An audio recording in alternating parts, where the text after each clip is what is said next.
দুনিয়ার জীবন কি জীবন, চোখের সামনে অহরহ এগুলো ঘটনা দেখছি আমরা।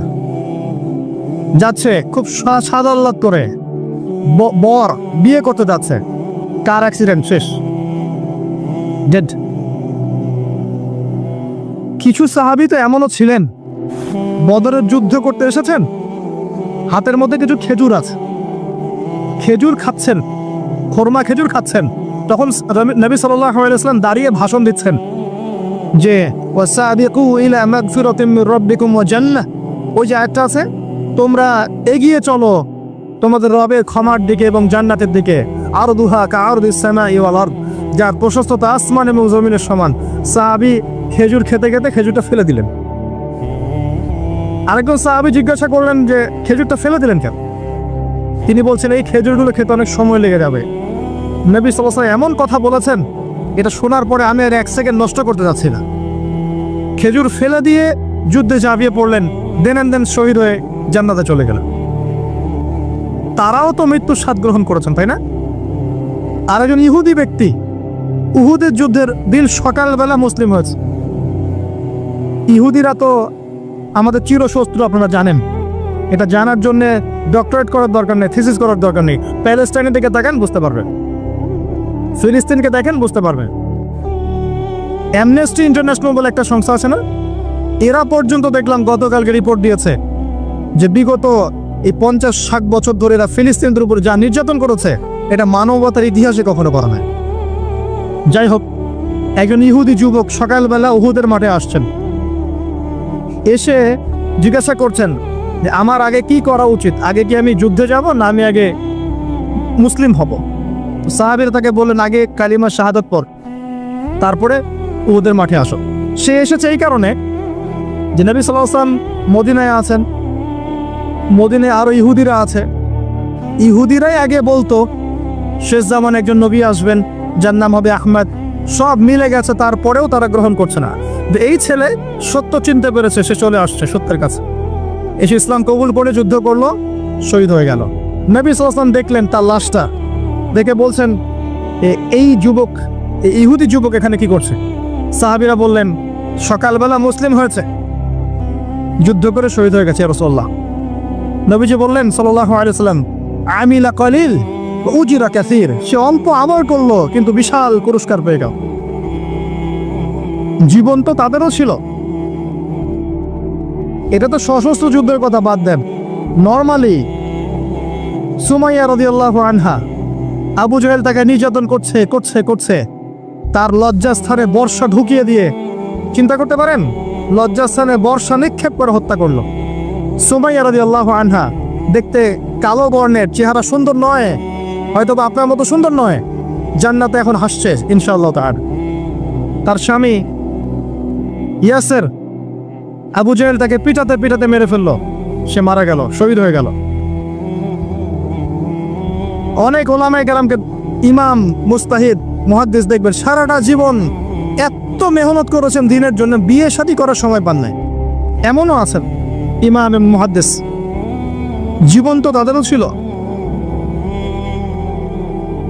শুধু সাহাবী কেন, তাবেঈদের দিকে তাকান, তাবেঈন তাকান, আমাদের 4 ইমামের দিকে তাকান। আবু হানিফা রাহিমাহুল্লাহ শেষ বয়সে জেলখানায়, কথিত আছে বিষ প্রয়োগে তাকে হত্যা করা হয়েছে। তার টাকার অভাব ছিল না, তিনি কিন্তু আমার মতো হতদরিদ্র ছিলেন না। আল্লাহ পাক তাকে সম্পদও দিয়েছিলেন, সমস্ত সম্পদ বিলিয়ে দিয়েছেন দ্বীনের জন্য। ইমাম শাফিঈ রাহিমাহুল্লাহ, তার দিকে তাকান। আহমদ বিন হাম্বল রাহিমাহুল্লাহ, তার দিকে তাকান। তাকে পিটানো হচ্ছে আর বাগদাদের রাস্তায় ঘোরানো হচ্ছে, কারণ সমাজের মানুষ ফতোয়া দিয়েছে একটা, তিনি ফতোয়া দিয়েছেন আরেকটা। ওই যে হিল্লা কথা আর ঠিকা বিবাহ নিয়ে আর কি, তিনি বলছেন ইলামু ইয়া আহলা বাগদাদ, হে বাগদাদের মানুষটা জেনে রাখো যে আমি কোশ্চিনকালেও এই প্রথাকে জায়েজ করলাম না। তোমরা চিনে রাখো যে আমার নাম আহমদ। জীবন তাদেরও ছিল। ইমাম মালিক রাহিমাহুল্লাহ, তাকে এত মার দেওয়া হয়েছিল, হাত বাঁধতে পারতেন না নামাজের মধ্যে, নামাজে হাত বাঁধতে পারতেন না। সাহাবীদের থেকে নেন, তাবেঈ থেকে নেন, তাবেঈ থেকে নেন, মুজতাহিদ ইমাম থেকে নেন, দুনিয়ার জীবন তারাও কিন্তু ভোগ করেছেন আর আমরাও ভোগ করছি। আমাদের ভোগের সিস্টেমটা দেখেন, তাদের ভোগের সিস্টেমটা দেখেন। আমরা বাঁচছি দুনিয়ার জন্য, তারা বেঁচেছে পরকালের জন্য। আমরা দুনিয়ায় বাঁচছি দুনিয়ার জন্য, দুনিয়ার একটা চাকরি, একটা ব্যবসা, একটা পরিবার, একটা স্ট্যাটাস, বাড়ি গাড়ি, টাকা কড়ি, সম্পত্তি, এগুলোর জন্যে। কিন্তু তারা বেঁচেছেন আল্লাহর জন্য, পরকালের জন্য। যে ব্যক্তি দুনিয়ার জন্য দুনিয়া করে, আল্লাহ পাক তাকে ইহকাল পরকাল দুটোই নষ্ট করে দিবে। যে ব্যক্তি পরকালের জন্য দুনিয়া করবে, আল্লাহ পাক তার দুনিয়া গুছিয়ে দিবেন, আখিরাতও গুছিয়ে দিবেন ইনশাআল্লাহ।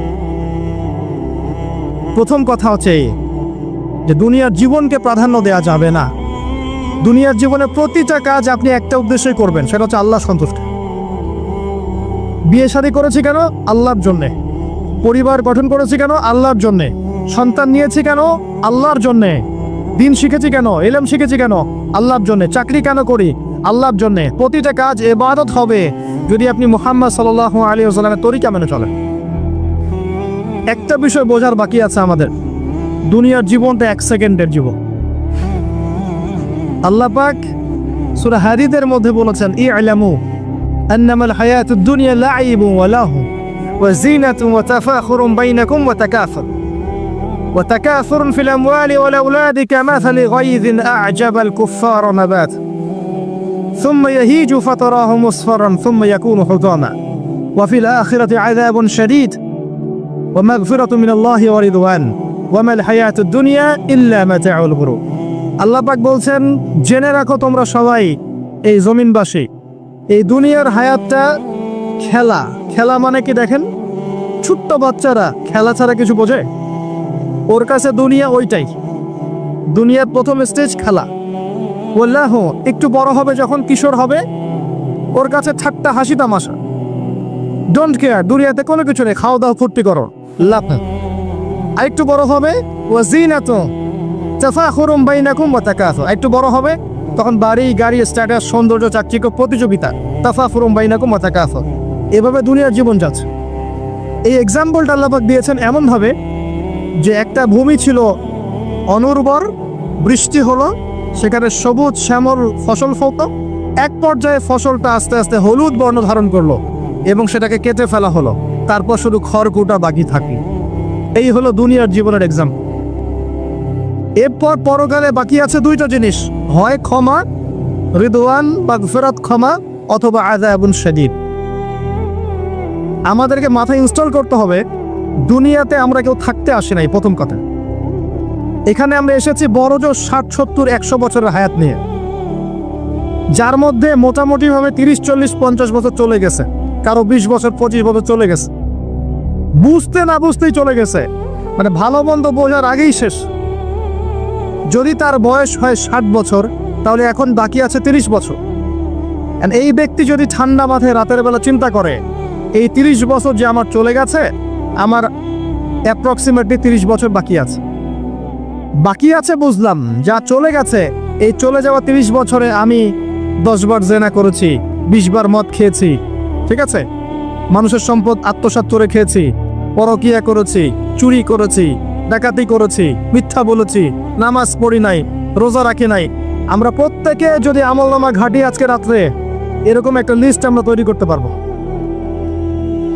আজকে রাত্রে বাসায় ফিরে গিয়ে প্রত্যেকে যদি একটা আমলনামা ঘাটতে চাই, চোখ বন্ধ করে চিন্তা করি যে এই 30 বছর আমি কি কি করেছি, দেখবেন আপনি জেনার পাপ পাবেন, মাদকের পাপ পাবেন, অন্যের সম্পদ আত্মসাতের পাপ পাবেন, নামাজ না পড়ার পাপ পাবেন, রোজা রাখেন নাই, যাকাত দেন নাই, কোনো কোনো ক্ষেত্রে মিথ্যা বলেছেন, প্রতারণা করেছেন, মানুষের সম্পদ লুটে পুটে খেয়েছেন, অনেক কিছু করেছেন। কিন্তু আমাদের চলাফেরা দেখলে মনে হয় যে আমরা কোনো পাপ করিনি। এই জায়গায় ঠান্ডা মাথা চিন্তা করে আপনি দেখবেন পাপ 2 রকম। কয় রকম? 2 রকম। আপনি দেখবেন আল্লাহর সাথে জড়িত কিছু পাপ পাবেন, নামাজ করেন নাই, রোজা রাখেন নাই, মিথ্যা বলেছেন, ইত্যাদি ইত্যাদি। কিছু পাপ পাবেন আল্লাহর সাথে জড়িত, কিছু পাবেন মানুষের সাথে জড়িত। আল্লাহর সাথে জড়িত পাপগুলো ক্ষমা নেওয়া খুব সহজ। ওযু করে এসে 2টা রাকাত নামাজ পড়ে চোখের জল ফেলে দিয়ে, চোখের পানি ফেলে দিয়ে আল্লাহর কাছে হাত তুলে খালি যদি বলে আল্লাহুম্মা আনতা রাব্বি, বলেন আল্লাহুম্মা আনতা রাব্বি লা ইলাহা ইল্লা আনতা খলাকতানি আনা আবদুক ওয়া আনা আলা আহদিক ওয়া ওয়া'দিকা মাস্তাতা'তু আউযু বিকা মিন শাররি মা সানা'তু আবুউ লাকা বিনি'মাতিকা আলাইয়া ওয়া আবুউ বিযানবি ফাগফিরলি ফাইন্নাহু লা ইয়াগফিরু যুনুবা ইল্লা আনতা। এটা না পারেন অ্যাটলিস্ট আস্তাগফিরুল্লাহাল্লাযী লা ইলাহা ইল্লা হুয়াল হাইয়ুল কাইয়ুম 3 বার চোখের পানি ফেলে দেন, আল্লাহর কাছে ওয়াদা করেন আল্লাহ যা করেছি ছেড়ে দিব, আগামী যতদিন বেঁচে থাকবো কোরআন এবং সুন্নাহর বাইরে এক চুল যাব না ইনশাআল্লাহ। এবং আগামী দিনগুলোতে আল্লাহ পাক তোমার আদেশ যখন যেভাবে আসবে আমি পালন করবো ইনশাআল্লাহ। যদি আল্লাহ পাক মনের মধ্যে খুলুসিয়াত দেখেন যে তাওবাতান নাসুহা করছে, মন থেকে তওবা করছে, আল্লাহ পাক আপনার সমস্ত গুনাহগুলোকে নেকিতে কনভার্ট করতে পারে। আল্লাহ পাক শুধু গুনাহ মাফ করবেন তা নয়, আল্লাহ পাক গুনাহগুলোকে নেকি দিয়ে পরিবর্তন করতে পারে। আমি দলিল দিচ্ছি, ইল্লা মান তাবা, সূরা ফুরকান পড়ে দেখেন, তারা ব্যতীত যারা তওবা করলো, ওয়া আমানা ওয়া আমিলা আমালান সালিহা, এবং যারা ঈমান এনেছে এবং সৎ আমল করলো, উলাইকা ইউবাদদিলুল্লাহু সাইয়্যাতিহিম হাসানাত, আল্লাহ পাক এই সব মানুষের গুনাহগুলোকে নেকি দিয়ে পরিবর্তন করে দিবেন ইনশাআল্লাহ। আমাদের নবী মুহাম্মদ সাল্লাল্লাহু আলাইহি ওয়াসাল্লাম দিনে 70 বার, কোন বর্ণনা এসেছে 100 বার তওবা করতেন, 100 বার পড়তেন আস্তাগফিরুল্লাহ ওয়া আতুবু ইলাইহি, আস্তাগফিরুল্লাহ ওয়া আতুবু ইলাইহি। যার আগের কোনো পাপ নাই, পিছনের কোনো পাপ নাই, দিনে 100 বার তওবা করতেন। আমরা একটা রাত এভাবে চিন্তা করেছি যে আমার পাপ কি কি, আজকে রাতে গিয়ে চিন্তা করেন, দেখবেন আপনি একটা পাপে পরিপূর্ণ একটা আমলনামা পাবেন। এবার আপনি চিন্তা করেন যে আপনি যদি আগামী 30 বছর বাঁচেন বা 40 বছর বাঁচেন, এই সময়টাকে আপনি কিভাবে মূল্যায়ন করতে চান। প্রথম একটা মূলনীতি বলেছি, দুনিয়ার জীবনকে প্রাধান্য দেয়া যাবে না। ওয়া মা হাযিহিল হায়াতুদ দুনিয়া ইল্লা মাতাউল গুরুর, সম্পূর্ণ মরিচিকা দেখেছেন? দুনিয়ার জীবন যে কি জিনিস, যারা আল্লাহর পথে পরীক্ষার সম্মুখীন হয়েছে ওরা জানে, মানে কিচ্ছু না, মানে মুহূর্তে আল্লাহ পাক ইহকাল পরকালের ফয়সালা করে ফেলবে। আমরাও বুঝবো, এটা আমরা বুঝবো না এমন নয়। ইয়াং ছেলে রাস্তায় যাচ্ছে, বাইক নিয়ে খুব দাবরানি দিচ্ছে, আছে না, হঠাৎ অ্যাক্সিডেন্ট, ডেড, স্পট ডেড। এটা দুনিয়ার জীবনটা। সারা জীবন দুনিয়ার পিছনে ছুটেছে, শেষ বয়সে হতাশ, কিছুই পেলাম না, পাবে না, কারণ আল্লাহর পথে না চললে শেষ বয়সে গিয়েও কিছু পাবেন না। যন্ত্রণা, হতাশা, গ্লানি ছাড়া, তখন দেখবেন আত্মহত্যা করে শেষ, ডেড। একটা কথা বলছিলাম যে আপনি চলার পথে কোরআন সুন্নাহর প্রতিকূলে আমল, আকীদা, মানহাজ, মুআমালাত এগুলো দেখলে কি করবেন? কোরআন সুন্নাহকে অগ্রাধিকার দিবেন নাকি চলমান বিষয়কে অগ্রাধিকার দিবেন? ইবাদত করতে এসে দেখছেন আমলের নামে বেদাত চলছে, কি করবেন? বেদাতীদের সাথে আপোষ করবেন না কোরআন সুন্নাহয় ফিরে আসবেন? আপনি তাওহীদের ক্ষেত্রে দেখছেন মানুষ ইসলামের নামে শিরক করছে, এখন আপনি কি সংখ্যাগরিষ্ঠ মানুষকে অগ্রাধিকার দিবেন না কোরআন সুন্নাহর কাছে আসবেন? অর্থনৈতিক জীবনে গিয়ে দেখছেন মানুষ বেশিরভাগই হারাম রিজিক খাচ্ছে। এখন আমি যদি বলি যে দুনিয়ার জীবনে টিকে থাকতে হলে আমাকে এগুলোতে গায়ে আপোষ করে চলতেই হচ্ছে, তাহলে কিন্তু কোশ্চিনকালেও কোরআন সুন্নাহকে প্রাধান্য দেয়া হলো না। তখন আপনি কি করবেন? পরিবার চালাতে গিয়ে দেখছেন যে পরিবারের বেশিরভাগ লোক আপনার কথা শোনে না। আপনি কোরআন এবং সুন্নাহকে দিয়ে পরিবার চালাতে চান, তারা পশ্চিমা সংস্কৃতি দিয়ে পরিবার চালাতে চান, হিন্দি সিরিয়াল দিয়ে, গান বাজনা, ডুগি তবলা এগুলো দিয়ে, বেনামাজি, নামাজ রোজার খবর নাই, তালিম নাই, ইসলামিক নৈতিকতা নাই, কিচ্ছু নাই, জীবনের কোনো উদ্দেশ্যই নাই। এরকম পরিবার নিয়ে আপনি চলছেন, কি করবেন? কাকে প্রাধান্য দিবেন? খুব ডিফিকাল্ট প্রশ্নগুলো কিন্তু, এবং এগুলো প্র্যাকটিক্যাল, এগুলো হচ্ছে। এখন চাকরি খুঁজতে গেছেন, আপনি দেখছেন যে ঘুষ না দিলে চাকরি পাচ্ছেন না, কি করবেন আপনি তখন? পড়াশোনা করতে গেছেন, ছেলে মেয়ের ফ্রি মিক্সিং, জেনা ছাড়া পড়াশোনাই করতে পারছেন না, কি করবেন তখন? ইউনিভার্সিটিতে গেছেন, ইউনিভার্সিটির পরিবেশগুলো দেখছেন, ইসলাম কোথায় আর ইউনিভার্সিটি কোথায়, কি করবেন আপনি তখন? প্রত্যেকটা জায়গায় আপনাকে সিদ্ধান্ত নিতে হবে যে আমি প্রতিটা জায়গায় কোরআন এবং সুন্নাহর সাথে আপোষ করব নাকি চলমান এই জাহিলিয়াতের সাথে আপোষ করব, কোনটা করব? বিশ্বাস করেন, যখন আপনি মনের মধ্যে এই চেতনা লালন করতে পারবেন এবং আল্লাহ আপনাকে হেদায়েত দিবেন যে হ্যাঁ কোরআন সুন্নাহই সমস্ত সমস্যার সমাধান এবং এর মধ্যে আল্লাহ পাক প্রতিটা বিষয়ের সলিউশন নাজিল করেছেন, আপনি মেনে নেবেন, চলবেন, তখন আপনি বাধা পাবেন, প্রচুর বাধা পাবেন। প্রথম বাধা পাবেন আপনার পরিবার থেকে, এরপরে বাধা পাবেন আপনার সমাজ থেকে, বাধা পাবেন ধর্ম নেতাদের থেকেও, পরবর্তীতে বাধা পাবেন ফেরাউন নমরুদদের থেকে। কি করবেন? ডিসিশনগুলো খুব ইম্পর্টেন্ট, কারণ মনে রাখবেন কবরে 3টা প্রশ্ন হবে। মান রব্বুক, সেই উত্তর দিতে পারবে যে পৃথিবীতে আল্লাহর সাথে শিরক করে নাই। সিম্পল, যে তাওহীদের উপর ছিল, শিরক করেনি, উত্তর দিতে পারবে ইনশাআল্লাহ রব্বি আল্লাহ। পৃথিবীতে যে আল্লাহর সাথে শিরক করেছে সে কোশ্চেন কালে উত্তর দিতে পারবেন। শিরক করে মারা গেছে, তওবা করে নাই, উত্তর দিতে পারবে না ইনশাআল্লাহ। মা দীনুক, পৃথিবীতে যে দিন ইসলামকে চূড়ান্ত সত্যরূপে মেনে নেয়নি, পরিপূর্ণ দিন পালন করার চেষ্টা করে নাই, কোশ্চিন কালেও মা দীনুক উত্তর দিতে পারবে না। ইসলামকে ঠাট্টা বিদ্রুপে ছলে হাসি তামাশা গ্রহণ করেছে, সে কখন উত্তর দিতে পারবে না। মান নবিয়ুক, পৃথিবীতে যে ব্যক্তি নবী সাল্লাল্লাহু আলাইহি ওয়াসাল্লামের সুন্নাহ মেনে চলেনি, জীবনে চলার পথে নবীর সুন্নাহকে পরোয়া করে নাই, অন্যের আদর্শ গ্রহণ করেছে, সে কোশ্চিন কালেও মান নবিয়ুক উত্তর দিতে পারবে না। কারা পারবে তাহলে? 1 নম্বর তাওহীদ পন্থীরা পারবে, 2 নম্বর যারা পরিপূর্ণরূপে ইসলাম পালন করেছে এরা পারবে, 3 নম্বর যারা মুহাম্মদ সাল্লাল্লাহু আলাইহি ওয়াসাল্লামের সুন্নাহর উপর টিকে ছিল এরা পারবে।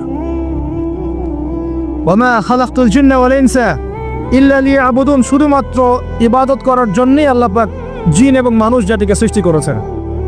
আপনাকে আল্লাহ পাক এই হায়াতটা দিয়েছেন, এখন বাকি সময়টা চিন্তা করেন আগামী 30-40 বছর কিভাবে কাটাতে চান। দুনিয়ার জন্য বাঁচবেন না আল্লাহর জন্য বাঁচবেন? যদি আল্লাহর জন্য বাঁচতে চান, সর্বশেষ হেদায়েত আল কোরআন এবং সর্বশেষ নবী মুহাম্মদ সাল্লাল্লাহু আলাইহি ওয়াসাল্লাম, এর বাইরে কিচ্ছু নাই ভাই। সারা দুনিয়ার মানুষ মিলে যদি বলে যে কোরআন সুন্নাহর মধ্যে আছে সুদ হারাম কিন্তু সুদ হালাল, হালাল হালাল, কোশ্চিন কালে হালাল হবে না। সারা দুনিয়ার মানুষ একটা মাঝে যদি এসে বলে সুদ হালাল, সুদ ভালো, কোশ্চিন কালে হালাল হয়ে যাবে না, হারামই থেকে যাবে। সারা দুনিয়ার মানুষ যদি বলে পর্দা করার দরকার নাই, এটা সেকেলে সেকেলে সেকেলে, এটা সেকেলে হয়ে যাবে না, এটা ফরজ থেকে যাবে। কিচ্ছু নাই কোরআন সুন্নাহর বাইরে, কিচ্ছু নাই। যা আছে দেখছেন বোগাস, যার কোনো ভিত্তি নাই, মানুষের মন গড়া প্রবৃত্তির অনুসরণ। এখন আপনি যখন কোরআন এবং সুন্নাহর কাছে আসতে চাইবেন, তখন কিন্তু আপনি চতুর্দিক থেকে বাধা পাবেন। এই পথ চলাটা এত সহজ হবে না। হ্যাঁ, কাদের জন্য সহজ হবে?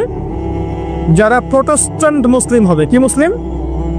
প্রোটেস্ট্যান্ট মুসলিম। এটা কেমন? মানে ওটাও ঠিক এটাও ঠিক, সুদ খেলেও হয় না খেলেও হয়, পর্দা করলেও হয় না করলেও হয়, নামাজ পড়লেও হয়, মাঝে মাঝে ছাড়লেও হয়, যাকাত দিলেও হয় না দিলেও হয়।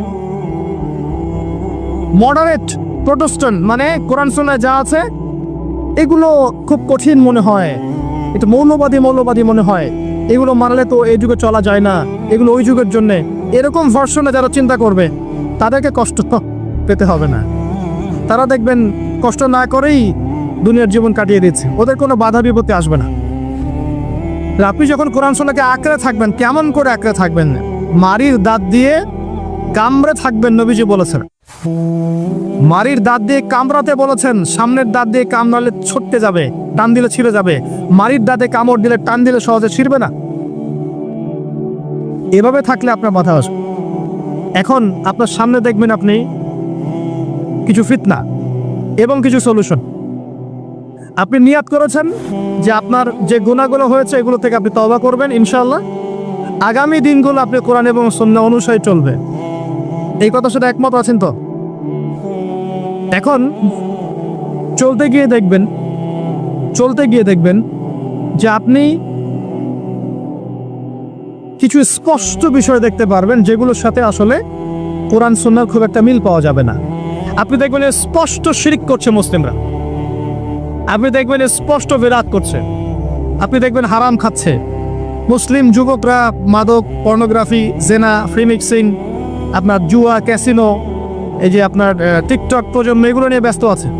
আপনি স্পষ্ট দেখবেন মেয়েরা বেহায়ের মতো ঘুরে বেড়াচ্ছে। আপনি স্পষ্ট দেখবেন যে আপনি হালালে থাকলে চাকরি পাচ্ছেন না। আপনি স্পষ্ট দেখবেন পরিবারের লোকজন কথা শোনে না। আপনি এমনও দেখবেন ওলামায়ে কেরামের মাঝে ঐক্য নাই, এমন দেখবেন। আপনি এমনও দেখবেন যে মানুষ দিনকে দুনিয়ার বিনিময়ে বিক্রি করে দিচ্ছে। আর এমন দেখবেন যারা আপনার উপরে আছে তারা দিন সম্পর্কে তেমন কোনো জ্ঞান রাখে না। এমন জটিল পরিস্থিতিতে আপনি কি করবেন তখন?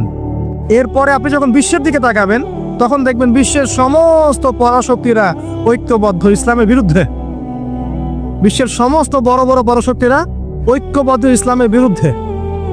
দেখবেন আপনি ইসলামের কোনো খিলাফা নাই, দেখবেন কোনো ইমাম নাই, কোনো আমির নাই, কোনো জামাআ নাই। দেখবেন আপনি সেই রকম সলফে সালেহিনের যুগের মতো সৌর্যবীর্য, ব্যক্তিত্ব, গায়রত কিছু নেই। মনে হবে যেন আমরা দাসত্বের শৃঙ্খলা আবদ্ধ হয়ে গেছি। তখন আপনি কষ্ট পাবেন মনে মনে। আপনার মধ্যে ইমান থেকে থাকলে আপনি কষ্ট পাবেন, ভিতর থেকে কষ্ট ফিল করবেন। যদি প্যারালাইজড রোগী হয়ে থাকেন তাহলে কষ্ট ফিল করবেন না।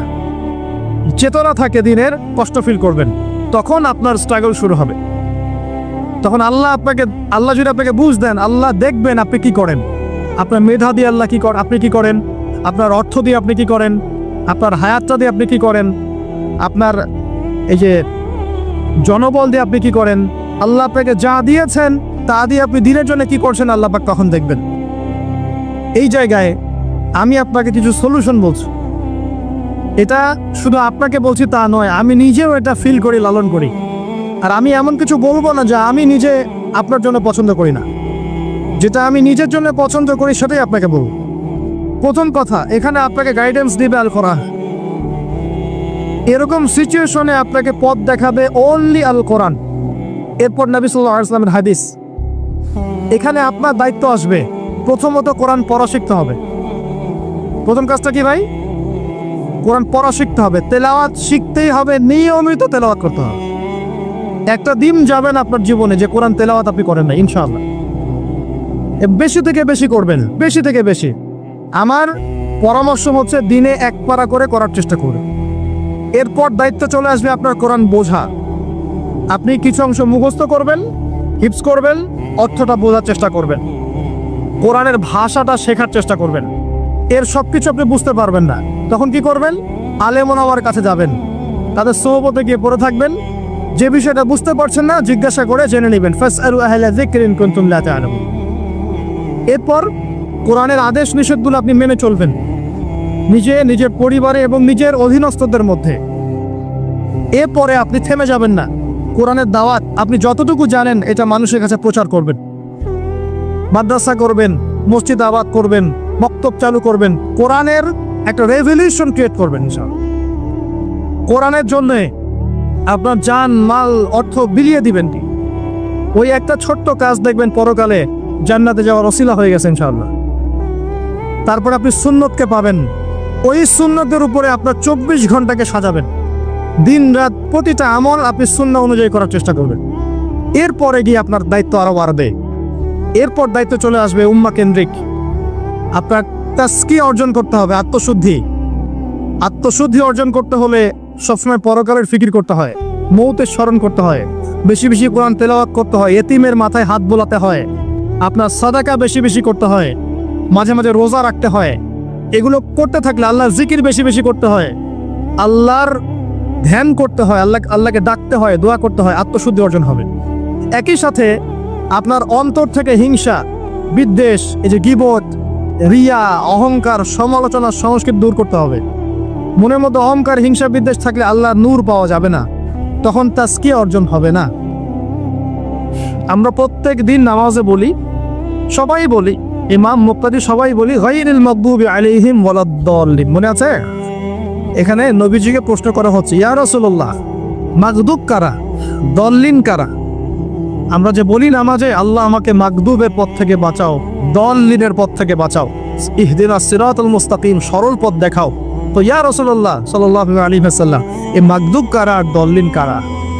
নবীজি বলছেন, এক বাক্যে বলছেন, শোনো, আল মাগদুব, মাগদুব হচ্ছে হুমুল ইয়াহুদি, তারা হচ্ছে ইহুদি জাতি। কারা? ইহুদিরা কোথায় আছে এখন? হ্যাঁ, নামটা পড়ে থাকবে তো। আচ্ছা, ও কিন্তু আমার শক্তিশালী, আর ওরাই কিন্তু দাজ্জালকে অনুসরণ করবে, এটা মাথায় রাখেন।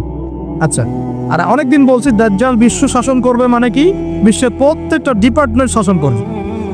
বিশ্বের প্রত্যেকটা department, politics, economics, finance, world affairs, আপনার মিডিয়া, প্রযুক্তি এবং অস্ত্রশস্ত্র সব কিছু ওর নখদর্পণে থাকবে, সব কিছু।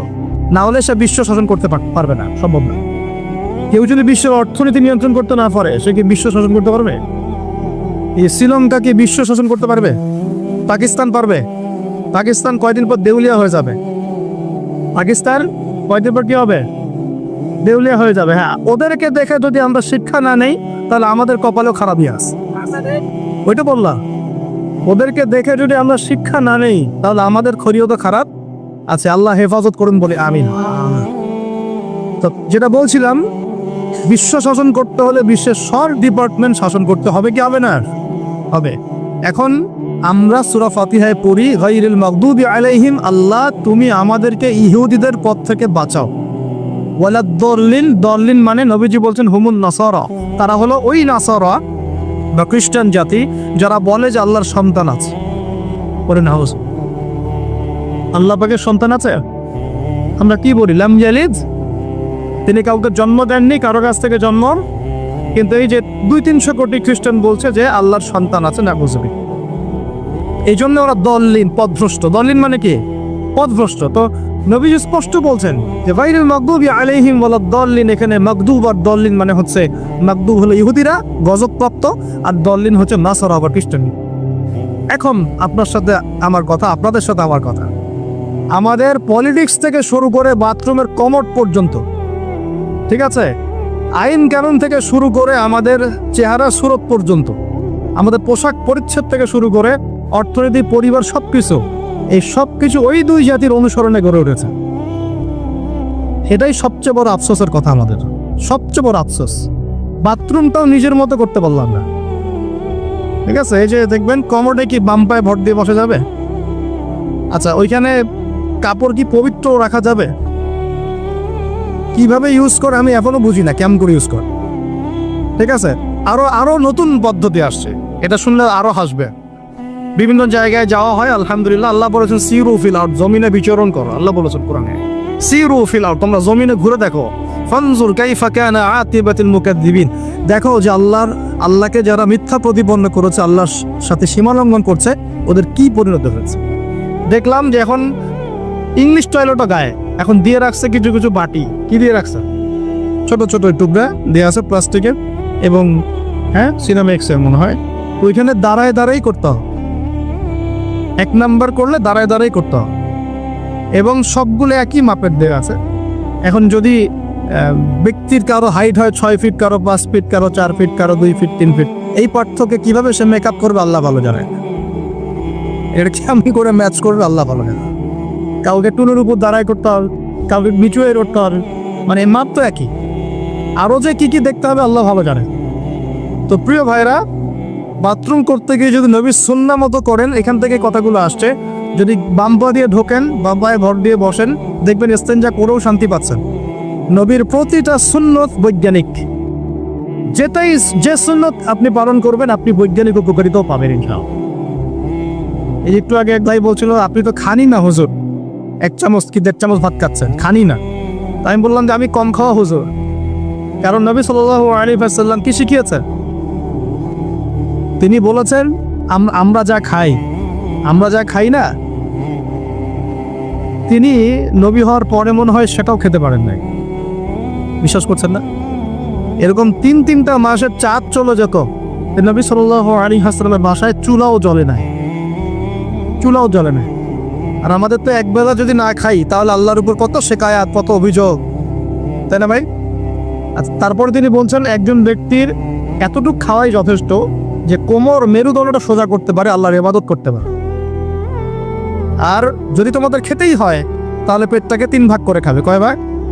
1 ভাগ খাবার রাখবে, 1 ভাগ পানি খাবে, আর 1 ভাগ এই শ্বাস প্রশ্বাস চলাচলের জন্য ফাঁকা রাখবে।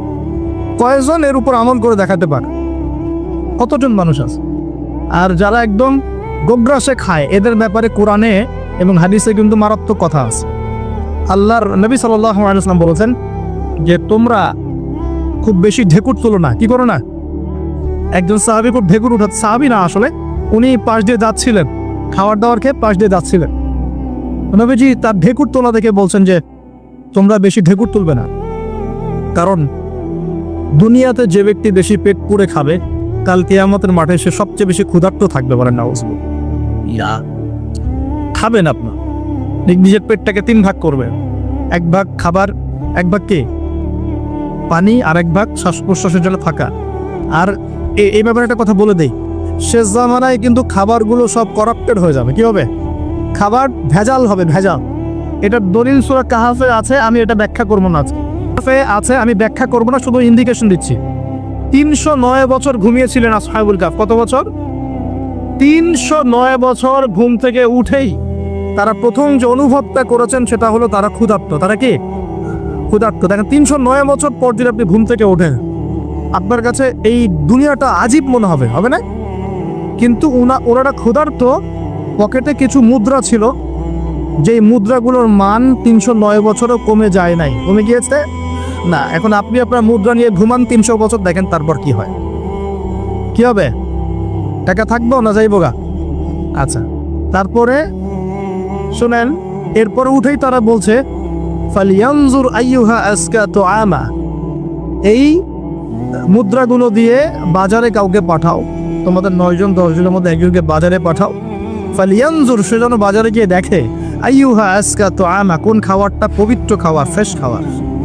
ঘুম থেকে উঠেও ফ্রেশ খাবারের দিকে তাদের নজর কেন? আর এই সূরা আপনাকে দাজ্জালের ফিতনা থেকে বাঁচাবে কেন? আর দাজ্জালের যুগেই বা সব, দাজ্জালের শাসনের যুগে সব খাবারগুলো আস্তে আস্তে ম্যানুফ্যাকচার্ড এবং ভেজাল হচ্ছে কেন?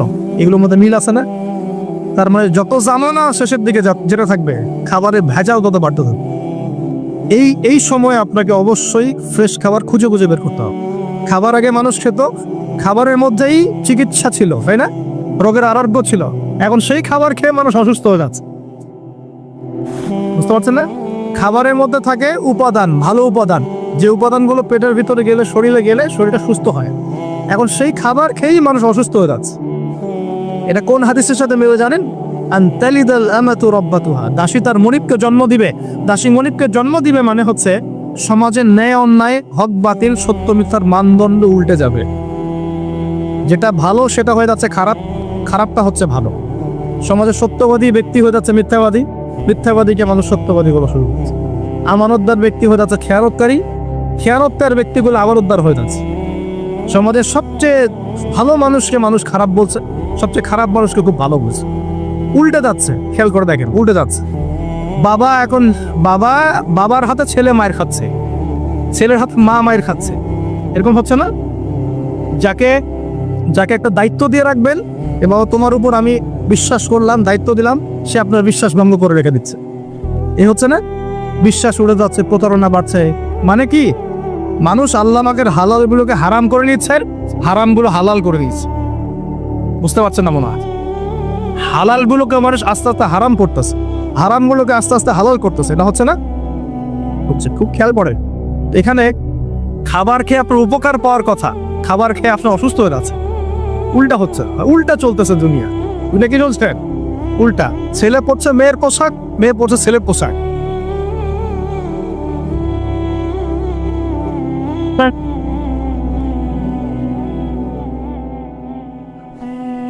বিসমিল্লাহির রহমানির রহিম।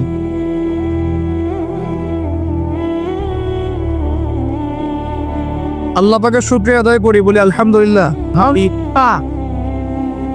নবী সাল্লাল্লাহু আলাইহি ওয়াসাল্লামের প্রতি দরুদ পেশ করি, বলে আল্লাহুম্মা সাল্লি আলা মুহাম্মদ, আল্লাহুম্মা বারিক আলা মুহাম্মদ। সম্মানিত উপস্থিতি, যে কথা বলছিলাম, পরিবেশটা একটু রক্ষা করেন। আমরা খুব লম্বা করব না, গুছাই শেষ করছি ইনশাআল্লাহ। বসেন। আমরা যে পয়েন্টটা ছিলাম সেটা হলো যে আমরা যদি আমাদের জীবনের প্রতিটা কাজ 2টা শর্ত মেনে চলি, তাহলে প্রতিটা কাজ কি হবে বলেন? ইবাদত হবে। কি হবে? ইবাদত। শর্ত নাম্বার 1, প্রত্যেকটা কাজ করতে হবে আল্লাহর সন্তুষ্টির জন্য। কার সন্তুষ্টির জন্য? আর 2 নাম্বার, প্রত্যেকটা কাজ করতে হবে একজন ব্যক্তির আদর্শে। তার নাম কি? মুহাম্মদুর রাসূলুল্লাহ সাল্লাল্লাহু আলাইহি ওয়াসাল্লাম। এখন সব কাজ বলতে কি শুধু নামাজ, রোজা, হজ, যাকাত, না জীবনের সব কাজ? এই একটা জিনিস যদি বুঝতে পারি, আমাদের আজকের ওয়াজ সফল ইনশাআল্লাহ। আমরা আমাদের জীবনের প্রতিটা কাজ আমাদের প্রিয় নবী মুহাম্মদ রাসূলুল্লাহ সাল্লাল্লাহু আলাইহি ওয়াসাল্লামের তরিকা মতো করবো ইনশাআল্লাহ। রাজি আছেন ইনশাআল্লাহ? তাহলে এখন বলেন, 5 ওয়াক্ত নামাজ নবীর তরিকায় পড়া যাবে তো ইনশাআল্লাহ? নবীর তরিকায় নামাজ মানে ধীর স্থির ভাবে নামাজ। আমি এই তর্কে যাব না, হাত বাঁধবেন কোথায়, ঠিক আছে? ওই তর্ক সবাই করে না, ওই তর্ক সবাই করে না। এই মাসআলাগুলোকে নিয়ে যারা মুফতি আছেন তারা কথা বলেন, আমি মুফতি নই, অতএব এই মাসআলাগুলোকে নিয়ে আমি আপনাদের সাথে কোনো কথা বলছি না। আমি বলছি আপনাদেরকে, নামাজ প্রতিষ্ঠা করা, কায়েম করার মানে হচ্ছে নামাজটা হতে হবে নবীর মতো খুশু খুজুতে। খুশু খুজু কি জিনিস? নামাজটা ধীর স্থিরভাবে হবে। নামাজে কি পড়ছি সেটা বোঝার চেষ্টা করতে হবে, নামাজে কি বলছি আল্লাহর সাথে সেটা বোঝার চেষ্টা করতে হবে। নামাজে রুকুর অর্থ কি, তাসবিহ কি, সেজদায় আমি কি পড়ি, 2 সেজদার মাঝখানে দোয়ার অর্থ কি, তাশাহুদ দোয়া মাসুরের অর্থ কি, নামাজের সেজদায় আমি বেশি বেশি দোয়া করতে পারছি কিনা, নামাজ পড়েও আমি গুনাহ থেকে বেঁচে থাকতে পারছি কিনা, এই বিষয়গুলো বেশি ইম্পর্টেন্ট। আমি কি বুঝাতে পারছি? নামাজ ধীর স্থির ভাবে, রিল্যাক্সে, তাড়াহুড়ো নাই, বুঝে বুঝে পড়ার চেষ্টা করবে। আল্লাহ পাক তৌফিক দান। যারা নামাজ ঘড়ি ছেড়ে দেই তাদের জন্য একটা হাদিস। নবী সাল্লাল্লাহু আলাইহি ওয়াসাল্লাম বলেছেন, মান তারাকা সালাতান মুতাআম্মিদান ফাকাদ কাফা। মনে রাখবেন, নবীজি বলেছেন, কেউ যদি তার উপরে অর্পিত ফরজ নামাজ ছেড়ে দেয়, নামাজ পড়াকে জরুরি মনে করে না, ফাকাদ কাফারা, সে ব্যক্তি কুফরি করলো। বল নাউজুবিল্লাহ। নামাজকে ছাড়বো ভাই ইনশাআল্লাহ? আল্লাহ পাক আমাদের সবাইকে 5 ওয়াক্ত নামাজি বানিয়ে দেন বলি আমি। এবং রমজান মাস আসার আগেই নামাজের স্পিড আবার ঢুকতে হবে, পারবো তো ইনশাআল্লাহ? আল্লাহ আমাদের সবাইকে কবুল করুন বলি আমিন। এবং রমজান মাসে সুস্থতার সাথে রোজা রাখার তৌফিক দান করুন। না, রমজানের শব্দটা যখন এসেই গেল, আর দুটো কথা বলি।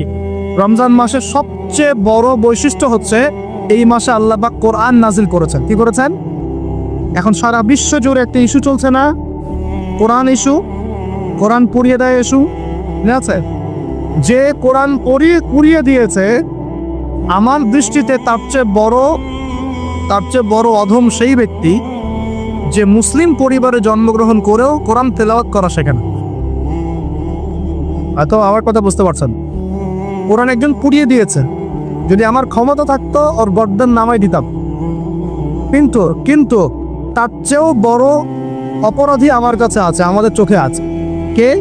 যে মুসলিম পরিবারে 20-30-40 বছর থেকে আছে, মুসলিম সমাজে, মুসলিম পরিবারে নামাজে যায়, ইমামদেরকে জেনে, আলেমদের সাথে সম্পর্ক আছে, এরপরেও সে কোরআন তেলাওয়াত করতে পারে না।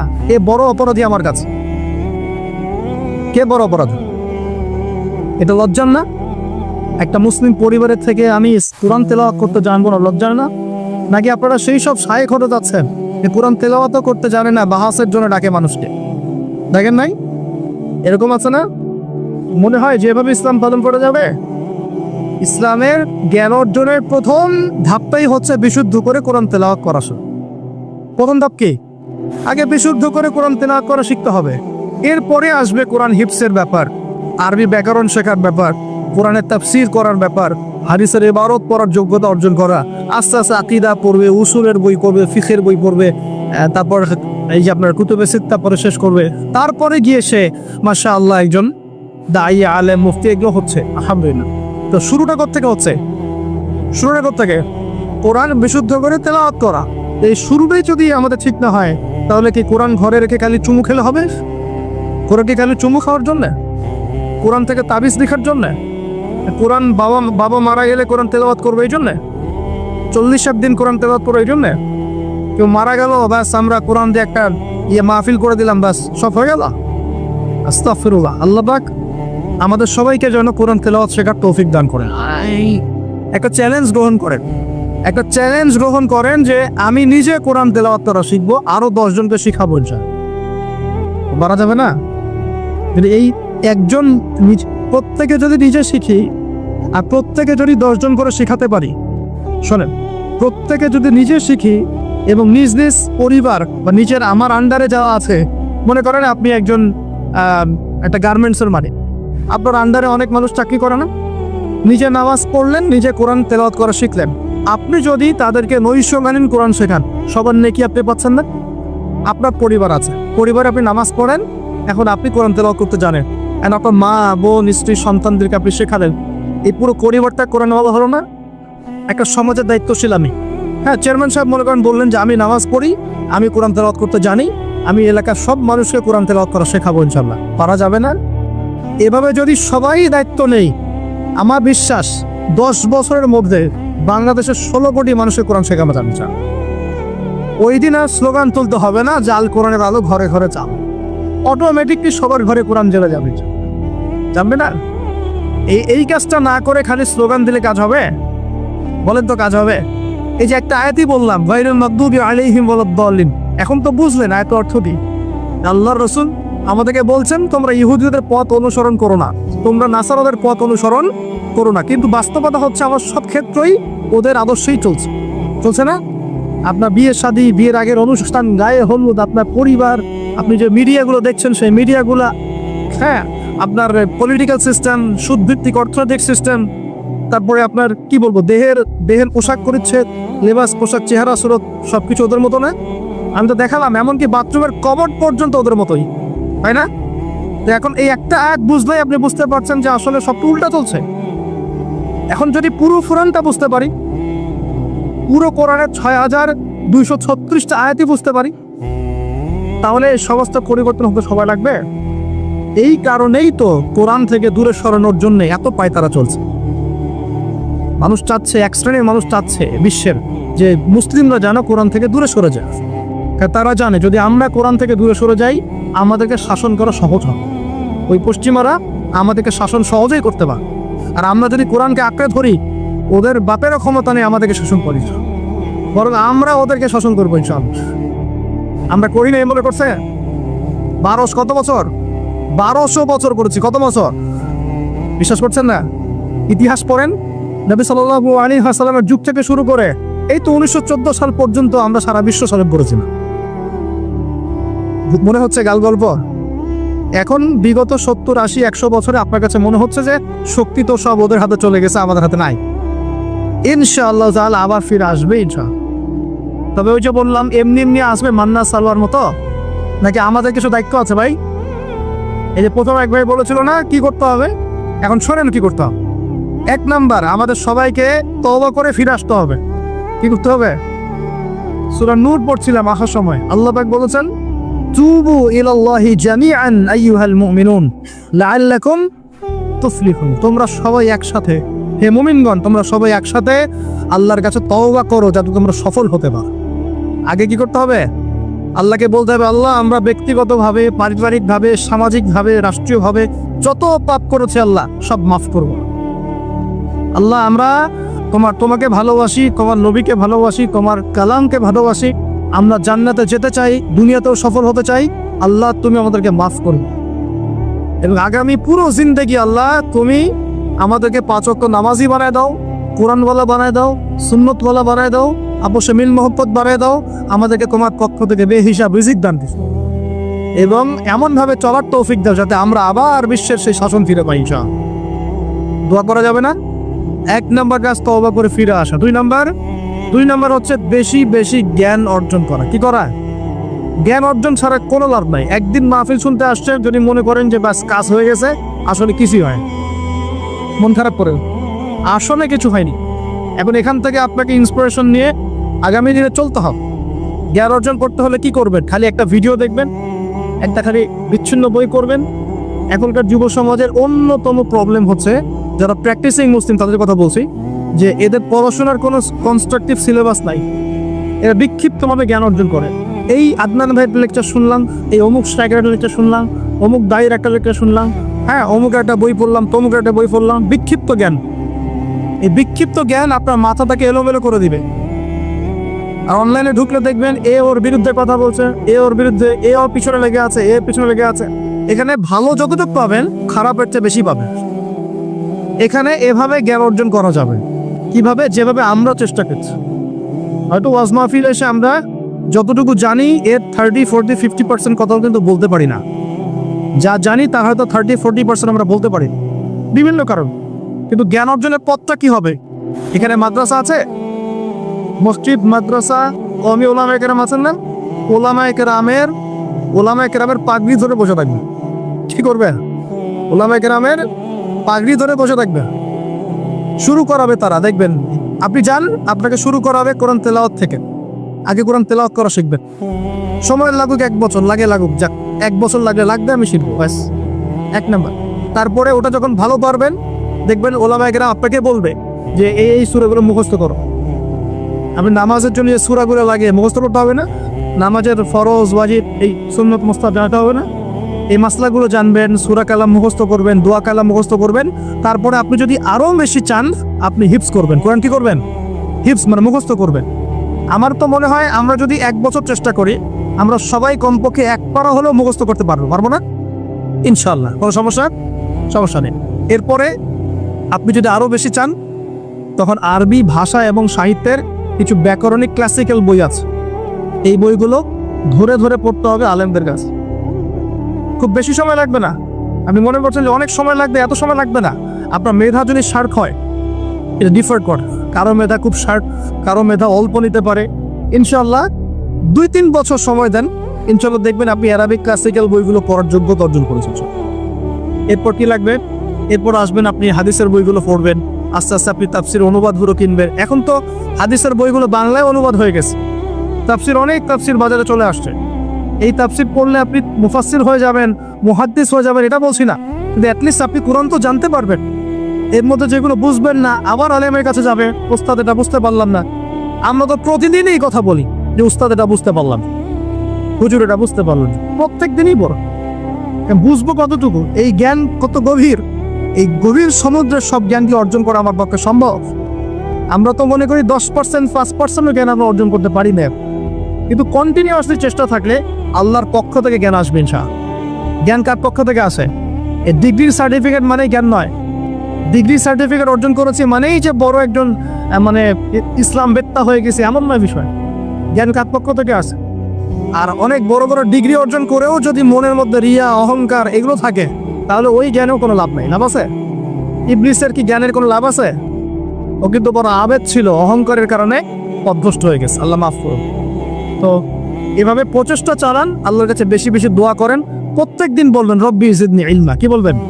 রব্বি জিদনি ইলমা। বলবেন রব্বি ইশরাহ লি সাদরি ওয়া ইয়াসসির লি আমরি ওয়াহলুল উকদাতাম মিন লিসানি ইয়াফকাহু কওলি আল্লাহুম্মা ফাক্কিহনি ফিদ-দীন ওয়া আল্লিমনি আত-তা'উইল। এগুলো দোয়া করবেন। এই দোয়াগুলো করতে থাকলে দেখবেন ইনশাআল্লাহ জ্ঞান পাবেন, আল্লাহর পক্ষ থেকে জ্ঞান পাবেন। তো তওবা করার পর প্রথম কাজ কি ভাই? বলেন, জ্ঞান অর্জন করা। ইকরা বিসমি রাব্বিকাল্লাযী কলাম। আর এই জ্ঞান নিয়ে তো অনেক কথা হচ্ছে না?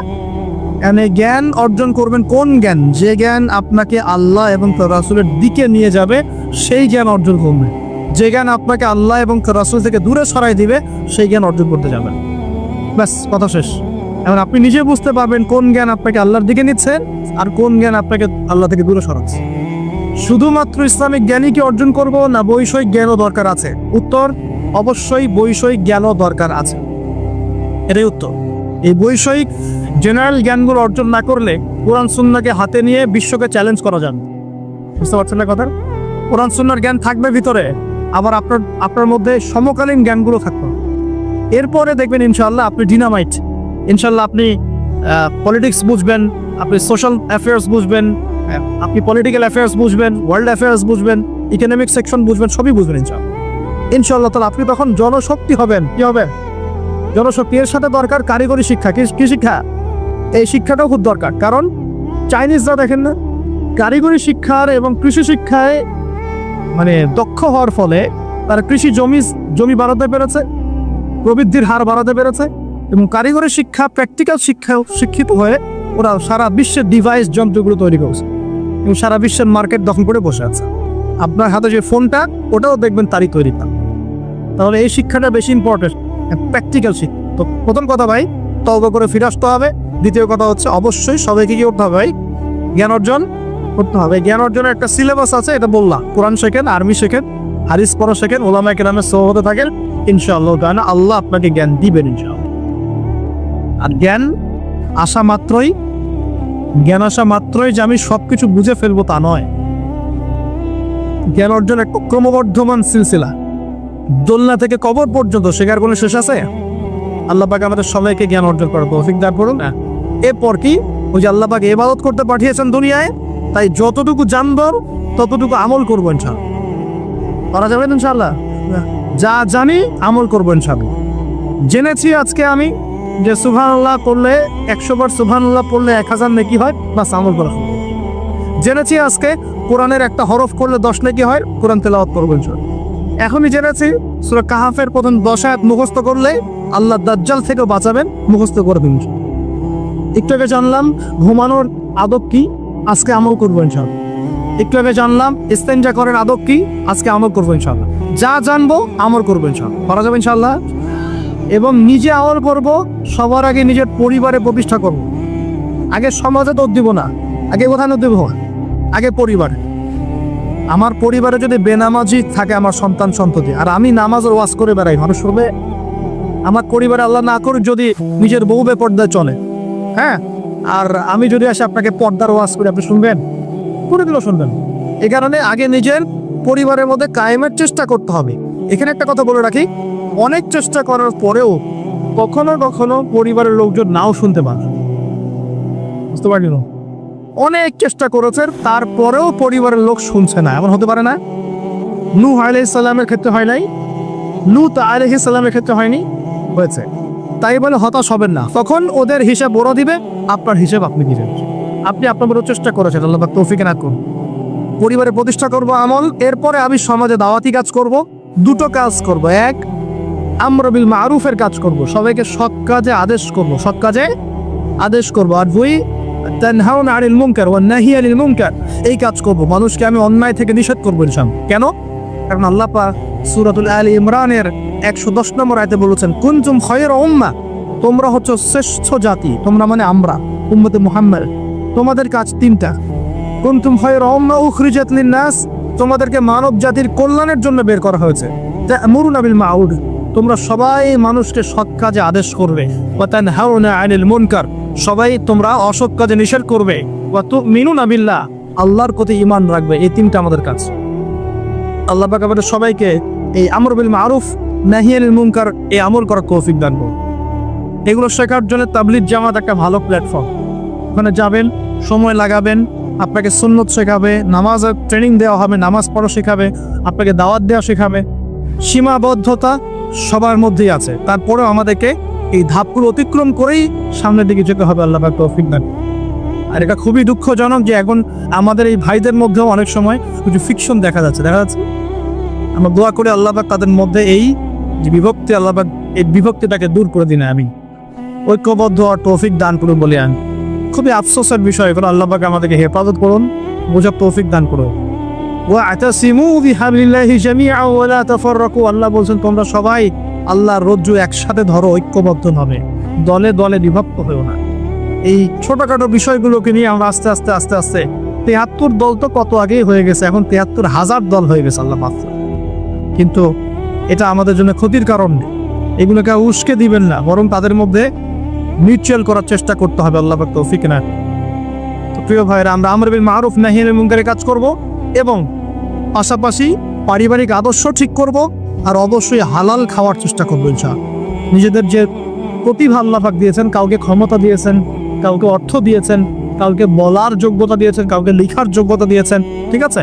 যাকে আল্লাহ পাক যা দিয়েছেন আল্লাহর পক্ষ থেকে, এটাকে দিনের কল্যাণে কাজে লাগানোর চেষ্টা করবো ইনশাআল্লাহ তাআলা। দেখবেন ইনশাআল্লাহ আবার সেই সোনালী দিন ফিরে আসবে ইনশাআল্লাহ, যেদিন আমরা নিজেরাও আমল করব, পরিবারও সুন্দর হবে, সমাজও সুন্দর হবে, ইসলাম এই জমিনেও বিজয় হবে ইনশাআল্লাহ, আর আখিরাতে তো জান্নাতে যাবো ইনশাআল্লাহ। আল্লাহ পাক আমাদের সবাইকে এই দুনিয়াতে আসার উদ্দেশ্যটা মনে রাখার তৌফিক দান করুন। আল্লাহ বলেছেন দুনিয়ায় পাঠিয়েছি আল্লাহর ইবাদত করার জন্য, অন্য কোনো কারণে নয়। দুইটা কাজ করলে ইবাদত হবে, এক প্রতিটা কাজ আল্লাহ সন্তুষ্টির জন্য করব, দুই নবীর সুন্নাহ মতো করব। এর ফলে কি হবে? এর ফলে আমরা সেই গন্তব্য অর্জন করব যেটা সূরা আলে ইমরানের 185 নম্বর আয়াতে বলা আছে। কত নম্বর আয়াত? 185। এটাই শেষ আয়াত। আল্লাহ রাব্বুল আলামিন বলছেন কুল্লু নাফসিন যায়িকাতুল মাউত, এই কারাগারের দুনিয়ার জীবন সংক্ষিপ্ত, এখানে সমস্ত সত্তা মৃত্যুর স্বাদ গ্রহণ করবে, ঠিক আছে? এবং কিয়ামতের মাঠে তোমাদের সবাইকে যার যার প্রতিদান দেওয়া হবে। এবার তোমাদের গন্তব্য শোনো।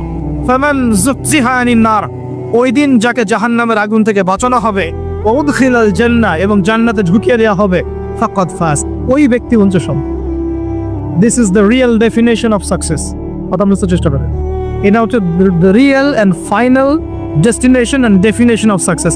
এটা সাফল্যের সবচেয়ে সেরা এবং কি বলবো, চূড়ান্ত সাফল্যের সংজ্ঞা। এটা হলো সবচেয়ে সেরা এবং চূড়ান্ত সাফল্যের সংজ্ঞা। দুনিয়ার সাফল্যের সংজ্ঞা ঠিক না। এই বাড়ি গাড়ি টাকা করে স্ট্যাটাস ক্ষমতা, এগুলো সাফল্যের সংজ্ঞা আমরা মানিয়েছি, এগুলো সাফল্যের চূড়ান্ত সংজ্ঞা নয়। চূড়ান্ত সংজ্ঞা এই আয়াতে আছে, ফামান যুকজিহা আনিন নার, যাকে জাহান্নামের আগুন থেকে বাঁচিয়ে দেওয়া হবে, ওয়া উদখিলাল জান্নাহ, যাকে জান্নাতে ঢুকিয়ে দেওয়া হবে, ফাকাদ ফাজ, এই সফল হলো মা। কদ আফলাহাল মুমিনুন, এই যে মুমিনরা সফল হয়েছে। কথা বুঝতে পারছেন? অতএব সাফল্যের সংজ্ঞা আমাদেরকে শেখানো হয়, এটা চূড়ান্ত সংজ্ঞা নয়, ওইটাই সাফল্যের চূড়ান্ত সংজ্ঞা। পৃথিবীতে আমার অনেক ক্ষমতা আছে, জান্নাত না লাভ করতে পারলে কোনো লাভ নেই। দুনিয়াতে আমি অনেক বড় আলখাল্লা পরে আলেম টাইটেল নিয়ে বসে আছি, জান্নাতে ঢুকতে না পারলে আমি সফল। দুনিয়াতে আমাকে মানুষ অনেক বড় কিছু বলছেন, এই মুফাসসিরে কোরআন, হাবি জাবি ইত্যাদি ইত্যাদি, এগুলোর সাথে আমার কোনো সম্পর্ক নেই। আমরা তালেবে ইলম, জ্ঞানের ছাত্র, জান্নাতে ঢুকতে না পারি এগুলো কিছুই না আমার ঠিক। দুনিয়াতে আপনাকে অনেক বড় অর্থনীতিবিদ বলা হচ্ছে, বুদ্ধিজীবী, বিশাল কিছু, আপনি একদম ক্ষমতাধর, বিশ্ব নেতা, জান্নাতে ঢুকতে না পারলে আপনি ব্যর্থ। জান্নাতে ঢুকতে না পারলে আপনি খবর আছে, এই পুলসিরাত পার না হতে পারলে সমস্যা আছে, শেষ, সব শেষ। ফেরাউনের কথা মনে করেন, কত বড় প্রতাপশালী, এক হুকুমে সারা বিশ্ব জয় করে ফেলে, শেষ, ও যাইতে পারবে না জান্নাতে, শেষ। আর এখানে একজন ভ্যান চালক বেচারা 5 ওয়াক্ত নামাজ পড়ে, রমজান মাসে রোজা রাখে, সাধ্যমতো দান সৎকার করে, হালাল খায়, মরে গেলে যদি জান্নাতে চলে যায় ও সফল ইনশাআল্লাহ। একজন মুদির দোকানদার, কৃষক, আমাদের এই মিসকিন ভাই, গরিব মানুষ, কৃষি কাজ করে খায়, ব্যবসা করে খায়, ঠিক আছে? মানুষ ভালো মন্দ মনে করে না, মানুষ মনে করে সমাজের কোনো স্ট্যাটাস নাই, দাম নাই, ওর কথা কেউ শোনে না, ও বিয়ের প্রস্তাব দিলে কেউ গ্রহণ করে না, মরে গেলে যদি জান্নাতে যায় ও সফল ইনশাআল্লাহ। আল্লাহ পাক আমাদের সবাইকে কথা বলা বোঝার তৌফিক দান করুন। দুনিয়াতে এসেছি আল্লাহর ইবাদত করার জন্য, এই দুনিয়ার জীবনটা চিরস্থায়ী নয়।